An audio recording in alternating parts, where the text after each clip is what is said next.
vez estamos aqui para nós falarmos das coisas que é proveniente de Deus. Eu quero estar juntamente com os irmãos meditando em 1 Reis, capítulo 17. Então Elias, o tesbita, dos moradores de Gileade, disse a Acabe: Vive o Senhor, Deus de Israel, perante cuja face estou, que nestes anos nem orvalho, nem chuva haverá, senão segundo a minha palavra. Depois veio a ele a palavra do Senhor, dizendo: Vai-te daqui, vira-te para o oriente, esconde-te junto ao ribeiro de Querite, que está diante do Jordão. E há de ser que beberás do ribeiro, e eu tenho ordenado aos corvos que ali te sustentem. Pois, e fez conforme a palavra do Senhor, porque foi e habitou junto ao ribeiro de Querite, que está diante do Jordão. E os corvos lhe traziam pão e carne pela manhã, como também pão e carne à noite, e bebia do ribeiro. E sucedeu que, passados dias, o ribeiro secou, porque não tinha havido chuva na terra. Esse texto de 1 Reis 17, ele nos leva a raciocinar sobre a ordenança de Deus junto aos profetas. Eu colocaria como título desse texto, nessa mensagem, é a obediência do profeta a Deus. Veja só, ele foi até Acabe e ele falou que durante todos aqueles anos não haveria chuva e nem orvalho. Que tipo de homem é este para chegar diante de um rei e decretar uma situação semelhante a esta? Eu não sei se na hora Acabe acreditou ou não acreditou, mas uma coisa eu sei, que Elias fazia as coisas em obediência a Deus. Quer ver só? O versículo 2 diz assim: Depois veio a ele a palavra do Senhor, dizendo... Veio a palavra a Elias, porque Elias fazia as coisas sobre a direção de Deus. Ele não era um homem aventureiro que falava as coisas por ele, ou queria fazer as coisas por ele, sobre a direção dele. Ele fazia tudo sobre a direção de Deus. Veja outro ponto. Depois ele disse: vai-te daqui, vira-te para o oriente, esconde-te junto ao ribeiro de Querite, que está diante do Jordão.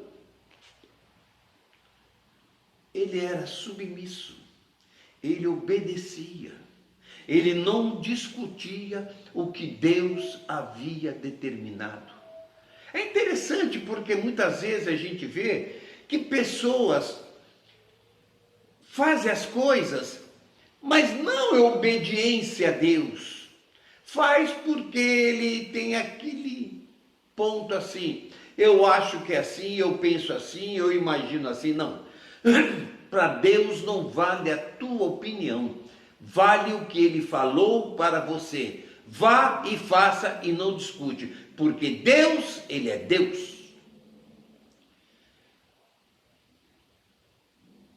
Olha só. E há de ser que beberás do ribeiro, e eu tenho ordenado aos corvos que ali te sustentem. Pois, e fez conforme a palavra do Senhor, porque foi e habitou junto ao ribeiro de Querite, que está diante do Jordão. Olha só, quando Deus Ele tem uma obra na vida dos seus filhos. Ele move os céus, ele move a terra em favor daqueles que o amam. Jesus, ele era um homem que ele veio à terra e fazia a vontade do Pai. Ele não fazia a vontade dele. Elias, ele estava em obediência a Deus. E Deus, ele se preocupou em cuidar de Elias. A palavra de Deus diz para Elias: vá e habite lá no ribeiro de Querite, porque eu já ordenei que os corvos venham lhe trazer alimento. Os corvos traziam carne e pão pela manhã e carne e pão pela noite. Deus, ele sustentou o seu servo. Elias, ele obedeceu. Foi lá para o ribeiro. E aí a palavra de Deus nos diz bem assim, foi, pois, e fez conforme a palavra do Senhor, porque foi e habitou junto ao ribeiro de Querite, que está diante do Jordão. E os corvos lhe traziam pão e carne pela manhã, como também pão e carne à noite, e bebia do ribeiro. Mas tudo que é bom acaba.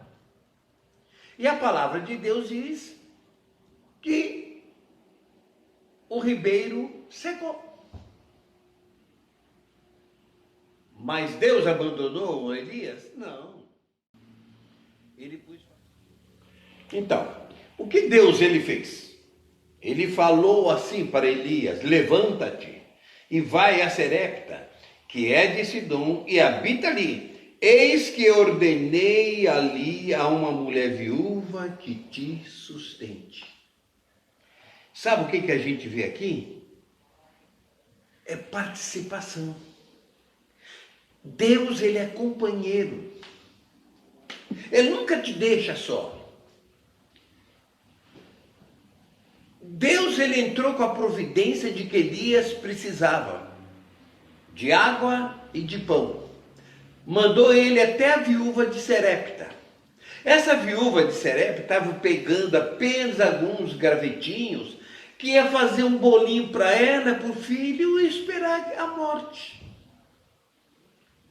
Mas Deus chegou para aquele lugar com o profeta Elias e disse assim: olha, vá e faz primeiro para mim, porque assim diz o Senhor, que a farinha da panela não vai se acabar e nem o azeite da botija vai se acabar, até que Deus ordena a chuva sobre a terra.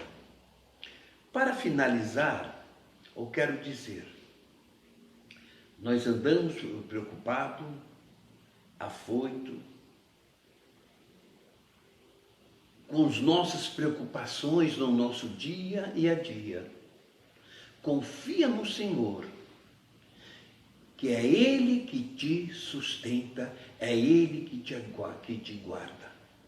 Ele não vai deixar te faltar nada, porque nunca vi um justo desamparado, nem a sua descendência a mendigar. Deus abençoe. Então, meus irmãos, meus amigos, os que estão compartilhando comigo desse vídeo, se inscreva nesse canal, participe. Se vocês têm alguma dúvida, algo que você gostaria de estar perguntando, pode fazer sua pergunta que nós vamos estar respondendo com certeza. Muito obrigado pela atenção de vocês. Deus abençoe.